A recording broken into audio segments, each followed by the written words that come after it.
지난 토요일에도 했고 그 전주 2일 날 토요일 두 차례에 걸쳐서 지금 일주일 간격으로 민주당이 소위 그 뭐 윤 정권 퇴진 뭐 이런 걸 얘기하는 집회를 했어요. 아시다시피 집회는 흥행 소위 뭐 흥행이라고 표현하기 그렇지만 그렇죠. 대실패를 한 것 같아요. 네네. 2일 날은 경찰 추산 17,000명인데 민주당은 30만 명이라 했다가 일단 숫자로도 좀 망신살이 뻗쳤는데 아니 사실은 엊그저께는 조금 더 모이지 않을까? 왜냐하면 앞에 민주노총이랑 원래 같이 할 뻔하다가 민주노총이 4시에 하면 그 비슷한 장소에서 6시 반에 이어서 장외 집회하고 2일 날 1차 집회는 민주당 혼자 했는데 이번에 뭐 조국혁신당 뭐 진보당 기본소득당 이렇게 다 같이 했는데도 오히려 자체 추산 자체가 주장하는 민주당 주장은 20만으로 줄었고 경찰 추산도 15,000명으로 줄었어요. 일단 왜 일단 흥행에 실패한다고 보세요? 일단은 보통 우리가 이제 흥행이 됐느냐 안 됐느냐 성과가 있느냐 없느냐 기준을 보면 30만이냐 50만이냐 100만이냐 200만 이건 지금 제가 말씀드린 거는 박근혜 대통령 탄핵 때 2016년 때 있었던 건데요. 아 그땐 정말 광화문이 그냥 촛불로 가득 찼었지 않습니까? 그럼에도 불구하고 그 지금 보면은 왜 이렇게 아마 민주당의 입장에서는 이렇게 기대한 만큼의 성과가 없을까? 아니 개딸만 해도 20만 명이라면서요. 사실은 그러니까 개딸이 20만 명이라고 수없이 그때 얘기를 했는데 이재명 대표가 그리고 사실 막 직접 참여를 막 독려했고 그렇습니다. 사실상 총동원령을 내린 일종의 영끌 집회인데도 이렇게 사람이 생각보다 없네? 당황하고 할 것 있을 같아요. 가능성이 그건 이제 몇 가지 이유가 있는데요. 제일 첫 번째는 뭐냐면 그 2016년도 박근혜 대통령 탄핵 때 탄핵을 주도했던 정치적 인물에 대해서 국민들이 그렇게 큰 거부감이 없었어요. 그러니까 예를 들어서 뭐 그 당시만 해도 우리가 몰랐잖아요. 아주 그 문재인 당시의 그 대표라든지 아니면은 안철수라든지요. 아니면 차기 대권으로 뭐 여권에서는 반기문 전 총장이 나오는 거 아니야 뭐 이런 식으로 그러한 후보군 속에서 만약에 참여를 한다 하더라도 이 정권이 무너지더라도 얼마든지 대안에 대한 부분 속에서 그냥 어느 정도는 받아들일 수 있다라는 부분들이 있는 것 같은데 지금은 생각을 한번 해보세요. 헌정이 중단돼 가지고 만약에 탄핵에 대해서 조기 대선이 이루어졌을 경우에 지금 가장 유력한 후보는 이재명 대표인데 그 이재명 대표가 지금 생각을 해보시오. 의회마저도 다 장악을 하고 있는데 그러니까요. 이게 어떤 나라가 이루어질 것인가에 대한 불안감도 솔직히 있는 거거든요. 뭐 지금 같은 상황에서 만에 하나 100만에 하나 이재명 대표 대통령 당선되면 대한민국의 그냥 기본적인 그 국채를 다 흔드는 검찰청 없애고 국가보안법도 이를테면 예를 들어서 없애고 경제 시스템 왜냐하면 189석 정도를 그렇습니다. 손에 쥐고 있고 대통령의 권한을 쥐고 있고 우리가 지금까지 목도해 왔지만 법에 있는 모든 권한을 압도적으로 악용할 만한 태세를 갖추고 있지 않습니까? 그런 데 대한 이제 불안감들이 있는 것이고요. 두 번째는 뭐냐면 그게 결국은 민주당도 민생에 책임이 없냐라는 거죠.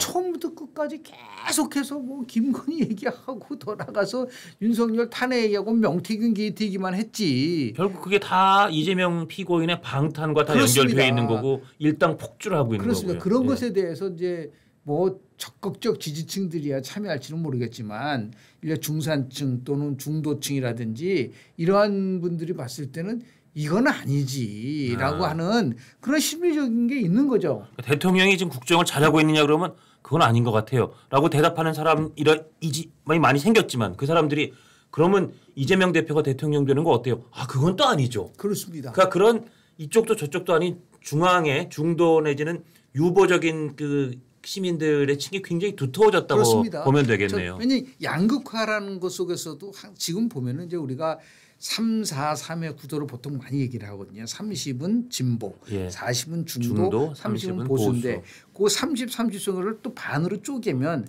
한 10% 정도가 아직 강성 진보. 강성 진보. 그다음에 한 20% 정도가 그냥 우리가 얘기하는 일반적 진보고요. 여기도 마찬가지 한 10%는 강성 보수고 나머지 얘기를 하는 거거든요. 그러면 지금도 뭐 이재명 대표가 의존하는 거는 팬덤 포퓰리즘이거든요. 그렇죠. 팬덤에 의존한 그건 뭐 얼마나 되겠어요 그 비중이. 그런 사람들이 여전히 동원한다고 할 때는 한계가 있을 때 왜 그러냐면 집회라는 거는 다 나름대로의 국민들이 납득할 수 있는 그 나름대로의 명분과 예. 그리고 그것을 통해 효과가 있어야 되는데 예. 그런 거를 주지 못. 결과론적으로 우리가 해석을 한다고 한다면 우리 국민들이 현명하시구나. 예를 들어서 이제 지금 상황이 또 하나 나가서 보십시오. 지금이 저렇게 가서 뭐 모여가지고 집회할 수 지금 미국의 대통령 선거가 끝나면서요. 예. 굉장히 불확실성이 굉장히 높아졌지 않습니까? 맞습니다. 미국 우선주의가 어떻게 작동될지 모른다는 불안감도 있는 거고요. 지금 트럼프 태풍이 전 세계에 불어닥치고 우리 안보나 경제 환경도 완전히 안개 속이에요. 바뀌는 거죠. 예. 그 트럼프 스톰이라고까지 얘기를 그렇죠. 하는 거죠. 예. 그런 상황 속에서 야 이거 지금 과연 우리가 어떻게 이 안보 위기를 극복해야 될까? 북한은 러시아에다가 군인 파병까지 하는 상황이고요. 지금 여하튼간에 일본은 또 그동안 있었던 기시다 내각이 무너지고 또 어떤 면에서 보면 선거에서 패배한 거지 않습니까? 그렇죠. 패배했죠. 그러면 한미일 그동안 있었던 협력 체제가 아주 축이 흔들려지고 있는 상황이란 말이에요. 거기다 북한은 또 러시아랑 저렇게 새로운 전략적인 동맹 같은 관계가 됐고. 안보 환경에 대한 부분들이 이제 엄청나게 불안한 상황 속에서 지금 만약에 트럼프 정부가 들어오게 한다고 한다면은 나중에 어마어마한 특히 수출을 주로 하고 있는 대한민국에 직격탄을 맞을 가능성이 크지 않습니까? 보복 관세가 아니라 보편 관세를 통해 가지고서 한단 말이죠. 그러면 어떻게 되겠어요? 당연히 수출이 줄어들고 그렇게 되면은 경제가 침체되고 더 나가서 국민의 삶이 어렵다고 한다면 그걸 직감하고 있는 거죠. 국민들은 아는 거죠. 이런 상황 속에서 지금이 장애 집회를 할 땐가? 라고 하는 데 대한 나름대로의 비판의 소지는 충분히 있는 거라고. 그리고 더 나가서 가장 결정적인 거는 뭐냐. 장애 집회는 의석수가 적은 소수 정당이 하는 거예요. 그렇죠. 사실상 189석을 갖고 있는 189석을 갖고 있는 집권당을 대항하는 소수당이 장애 집회한다는 건 결론적으로 뭐라면 나는 무능합니다라고 얘기하는 거죠. 그러네요. 그런 셈이네요. 그러니까 네가 그러면 국회에서 잘 해봐봐. 표를 이렇게 줬는데도 불구하고 또 나가서 장애 집회를 거기에 대해서 국민들이 이건 뭐 무능하다. 그리고 무책임하다. 민생도 안 챙기는 이런 것들이 우리가 볼 때는 정말 그렇게 써야지만 결과를 보면은요. 그러니까요. 예상보다 굉장히 지금 적은 거 아닙니까? 아마 지금 민주당 지도부 이재명 대표가 굉장히 속으로 당황하고 있을 거고 사실은 이렇게 세를 보여줘서 뭐 본인들은 아니라 그러지만 신문 사설과 다 얘기하듯이 결국은 법원한테 위세를 보여주고 이 정도의 지지를 받고 이렇게 장외에서 뜨거운 열풍을 보이고 있는 이재명 피고인을 100만 원 이상 줄 거야? 위중교사에서 집행유예든 뭐 실형을 해서 대통령 가는 길을 막을 거야? 이렇게 겁박하고 싶어 했던 그렇습니다. 것 같아요. 근데 그게 겁박이 잘 안 되는 것 같아요. 네, 맞습니다. 그러니까 이제 그런 것들이 또 하나 추가한다면 조금 말씀드린 거죠. 그럼 그 집회 목적이 정말 윤석열 정권 퇴진이야? 그게 아니잖아. 결국은 이재명 대표 선거 판결을 앞두고 동원한 거잖아요. 방탄과 겁박을 위한. 불순하잖아요. 그러니까 거긴 또 우리 국민들이 뻔히 보이는데 나가기 싫다는 거죠. 내 돈 내고 내가 지하철 타거나 내가 버스 타고 거기까지 가는 수고로움을 감수하고 거기 가서 이렇게 손을 들고 같이 환호를 해주고 함성을 질러주기 싫은 거죠. 그래서 기억나시잖아요.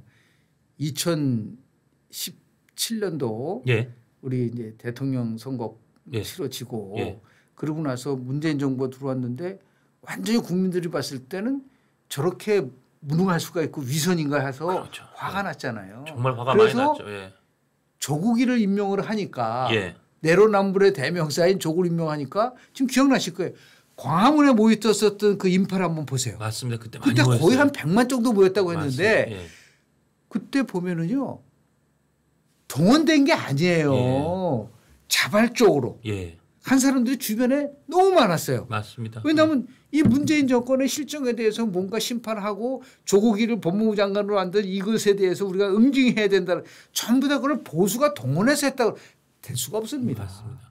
그러니까 아마 그 코로나라는 특수한 상황이 아니었으면 사실 문재인 대통령에 대한 반감과 그 불만 이것도 굉장히 광장에서 아주 대대적으로 표시됐을 가능성이 있는데 사실은 코로나라는 게 조금 큰 변수가 됐죠. 2020년 총선이 엄밀하게 따지면은 민주당이 재앙적인 수준으로 치달을 가능성이 높았는데 그러니까요. 그 2020년 1월에 예를 들어서 선거를 3개월 앞두고 있었던 코로나 때문에 우리 국민들이 그럴 경우에 일단은 정부에 대해서 좀 힘을 실어줘야 되는 거 아니야?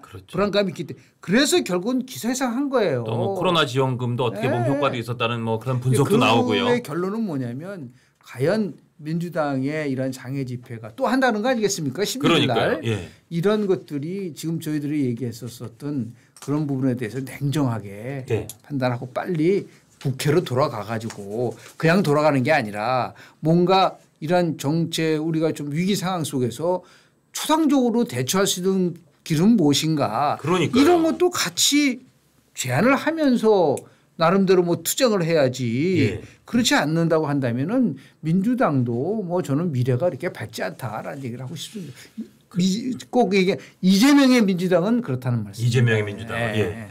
근데 보면 그러니까 고민이 느껴지는 대목들이 이재명 대표도 뭐 투자를 내가 말하기는 그렇지만 해서 탄핵이라는 표현을 애써 피하려고 하고 그 박찬대 원내대표도 원래 배포한 연설원고에는 윤석열은 퇴진하라. 근데 퇴진도 삭제하고 심판하자라고 바꾸고 민주노총하고도 원래 민노총이랑 같이 뭐 하려고 하다가 그것도 약간 떼서 선을 좀 그으려고 하고.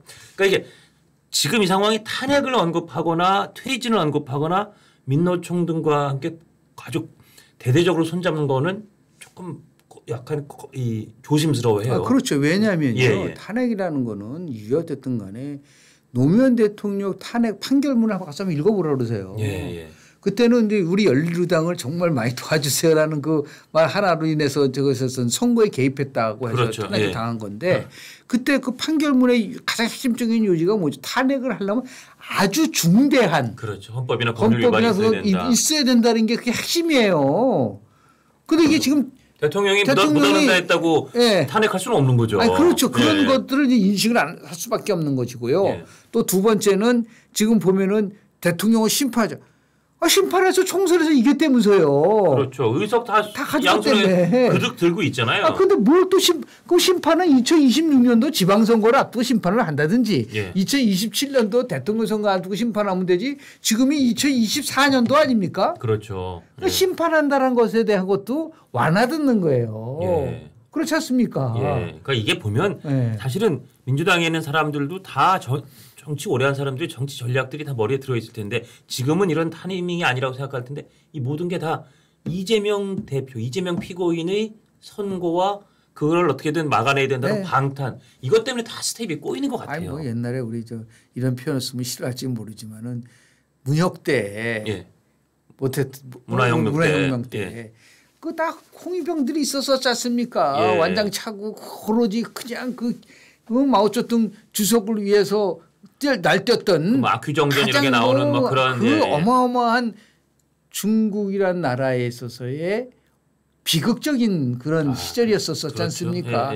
거기에 정말 기적적으로 살아남은 등소평이가 덩샤오핑이 개혁개방을 한 거 아닙니까? 지금 보면 저는 민주당 의원들이 마치 홍위병처럼 이재명 대표 살리기에 모든 것을 다 지금 집중을 하고 있고 그러다 보니까 조금 전에 말씀드린 안보도 별로 내팽개치고 더 심한 거는요. 저는 깜짝 놀란 게 우리가 윤석열 대통령이 전쟁을 지금 하려고 그러는 건가요? 그러니까 그것도 진짜 이해가 안 가는 거예요. 그때 한참 뭐 계엄을 하려고 그런다 그것도 사실은 논리적으로 말이 안 된다고 생각했는데 이번 집회에서도 계속 뭐 전쟁 기도를 뭐 막자 아니면 뭐 평화를 수호한다라고 하는 그런 힘이 없는데 평화가 지켜지나요? 맞습니다. 역사적으로 봤을 때 그런 것들이 너무 엉뚱하니까 이거는 가나의 형식적인 거고 본질은 이재명 지키기구나라는 거를 우리 국민들이 왜 뭘 다 알고 요새는 또 SNS라든지요. 이 정보 매체가 과거와는 달라요. 빠르고 그리고 아주 정말 나름대로 정확하게 전달되고 있기 때문에 그런 부분 속에서 이제 많이 우리 국민들이 뭐 이렇게 부안해동하는 그런 단계는 지났다. 거기다 이제 지난번 탄핵에 또 학습 효과도 분명히 있고 이게 탄핵이라는 게 잘못하면 엄청난 부작용과 엄청난 우리 사회의 왜곡과 이걸 불러오는 거라는 학습 효과도 있는 것 같고요. 근데 지금 이제 오늘 아침 언론 사설이나 이런 데서 굉장히 걱정하는 게 이 정치투쟁 올라타고 다시 고개에 드는 민노총의 폭력. 맞습니다. 조선일보 사설인데 다른 신문에서도 이 하여튼 폭력이 다시 고개를 든다는 거에 대해서 우려가 많이 나오더라고요. 이게 사실은 이번에 보니까 경찰관을 심지어 폭행했다 그런 혐의도 기사에 보니까 나와 있고요.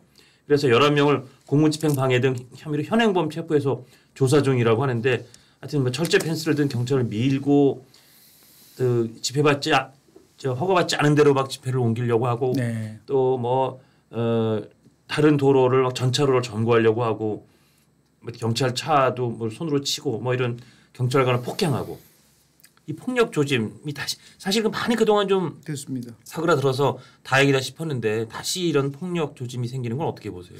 일단은 이제 법 집행에 대해서 우려스러운 부분들이 있는 거죠. 예. 아마 우리 언론을 통해서 많이 보도된데 예. 미국 같은 경우는 워싱턴 DC에 만약에 지금 시위가 있을 때 그 포트라인을 싹 서놔요. 그렇죠. 그 넘었으면은 국회의원이고 뭐고 다 수갑 채웁니다. 예.